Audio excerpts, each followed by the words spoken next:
Okay, today we're picking up with Chapter 22, which is about foreign policy. Now, the U.S. main goal in foreign policy is to promote peace and friendship with other nations of the world.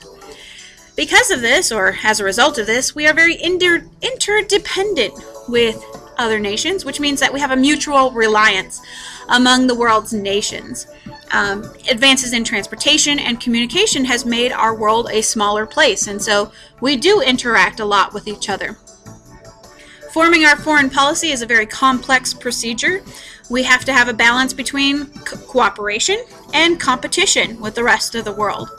So, conducting our foreign policy, foreign relations is the way that the policy is carried out. So, our relation on how we deal with other countries, how it's carried out.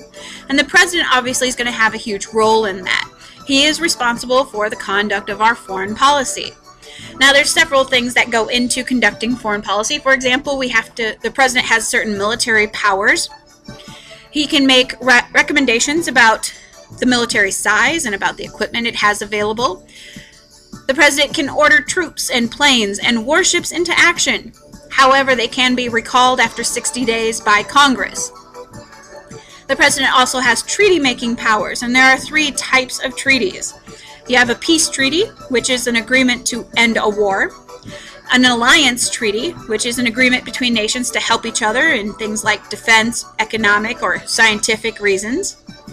The third is a commercial treaty, or a trade treaty, which is an economic agreement between 2 or more nations to trade with each other on favorable terms. Now, all treaties must be approved by 2/3 of the Senate, and sometimes treaties are not required. Sometimes you can get the same thing accomplished with something called an executive agreement.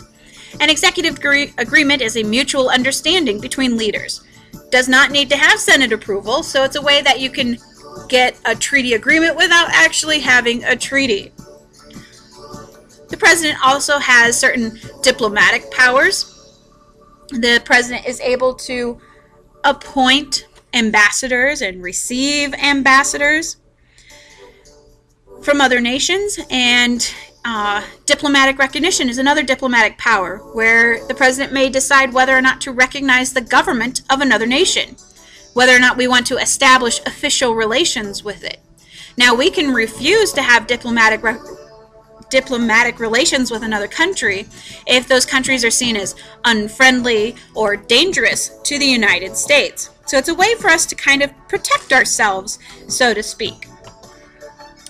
The Department of State also helps out the president in creating our foreign policy and making up what's going on. The Department of State is the principal organization for carrying out our foreign policy. It acts as the eyes and ears of the president in foreign countries. It is headed up by the Secretary of State, and the Secretary of State oversees the ambassadors and ministers and consuls that we send to other countries. The information provided by these people helps the president and his advisors to decide U.S. policy towards other nations. Another department that helps is the Department of Defense. It is headed up by the Secretary of Defense, and the Secretary of Defense's job is to advise the president on troop movements, placement of military bases, and weapons development. There are a number of other sources of assistance, like the Secretary of Agriculture can help out with foreign policy by telling the president what we have for available surpluses that could be sent to needy nations. The Secretary of the Treasury also plays a role, telling the president how much money we have available to help other nations. Other groups that help the president include the CIA, which is the Central Intelligence Agency. It is responsible for gathering information that is essential to our national defense. It keeps the president informed about political trends and developments in other nations. The National Security Council, or the NSC, is made up of members that include the president, the vice president, and the secretaries of Defense and State. It also includes the chairperson of the Joint Chiefs of Staff and the director of the CIA. This group was created to help coordinate the U.S. military and foreign policies together, so that way they're not at odds with each other.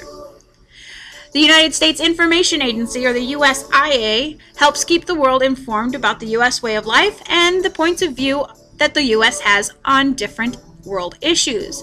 It publishes booklets and distributes films. It sponsors radio programs and ads around the world to let the rest of the world know where we stand on certain issues. The Arms Control and Disarmament Agency, or the ACDA, seeks to prevent dangerous weapon-building races, so that we are not in this dangerous weapon-building race with, like, the Soviet Union during the Cold War. They do negotiations on arm limitations, on how many weapons we should have, and what kinds of weapons we should have, and when is it appropriate to use them, and when not, and all kinds of stuff.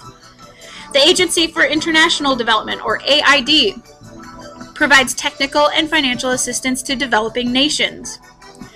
Congress's role in foreign policy also, they have their own powers. They have approval powers. For example, Congress has the ability to approve all treaties, the Senate does, by a 2/3 vote. They also approve by majority vote all ambassadors. And again, this is the Senate. They also have war-making powers. Only Congress has the ability to declare war. The president can't do it. Only Congress has that ability. And they have certain financial powers. Both houses of Congress must approve all expenditures of public funds before we can spend any money on foreign policy stuff.